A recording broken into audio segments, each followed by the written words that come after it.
पश्चिम बंगाल के राजनीति में एक बार फिर बड़ी हलचल के संकेत मिल रहे हैं। चर्चा इस बात को लेकर तेज हो गई है कि क्या आने वाले विधानसभा चुनाव में टीएमसी अपने उम्मीदवारों की सूची में बड़े बदलाव करने जा रही है और क्या इस बार पार्टी में युवाओं को पहले से ज्यादा तरजीह मिलेगी। पार्टी सूत्रों के मुताबिक आगामी चुनाव में टीएमसी की उम्मीदवार सूची में नई पीढ़ी के नेताओं की बड़ी एंट्री हो सकती है। बताया जा रहा है कि लगभग 40 नए और युवा चेहरों को इस बार टिकट मिल सकता है। लंबे समय से यह देखा जा रहा है कि पार्टी के राष्ट्रीय महासचिव अभिषेक बनर्जी लगातार संगठन में युवाओं को आगे लाने की पैरवी करते रहे हैं। अब सवाल यही है कि क्या इस चुनाव में उनकी सोच जमीनी स्तर पर उतरती दिखाई देगी। इस रणनीति को लेकर हाल ही में कोलकाता के कालीघाट में पार्टी नेतृत्व की अहम बैठक हुई। इस बैठक में तृणमूल सुप्रीमो और राज्य की मुख्यमंत्री ममता बनर्जी, अभिषेक बनर्जी और चुनावी रणनीति से जुड़ी संस्था आईपैक के प्रमुख प्रतीक जैन मौजूद थे। सूत्रों का दावा है कि इसी बैठक में उम्मीदवारों की सूची को लेकर कई अहम फैसले लिए गए हैं।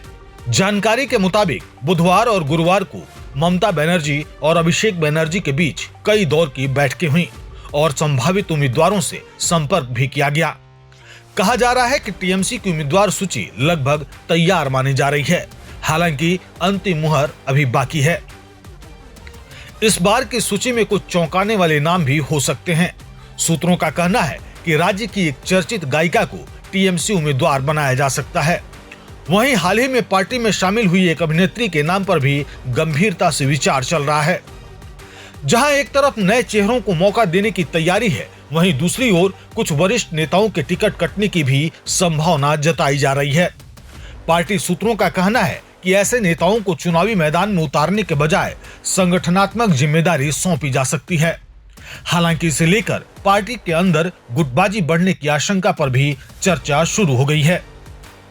तृणमूल नेतृत्व का दावा है कि इस बार पार्टी नवीन और प्रवीण यानी युवा और अनुभवी नेताओं के संतुलन के साथ आगे बढ़ना चाहती है, ताकि संगठन और सरकार दोनों स्तर पर कामकाज को मजबूत किया जा सके।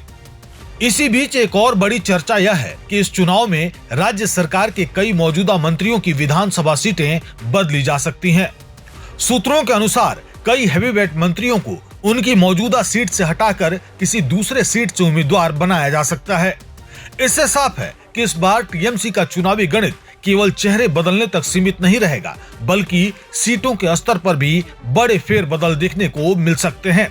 कुल मिलाकर टीएमसी की आगामी कैंडिडेट लिस्ट को लेकर यह साफ संकेत मिल रहे हैं कि पार्टी इस बार नई पीढ़ी, नए चेहरे और नई रणनीति के साथ चुनावी मैदान में उतरने की तैयारी कर रही है।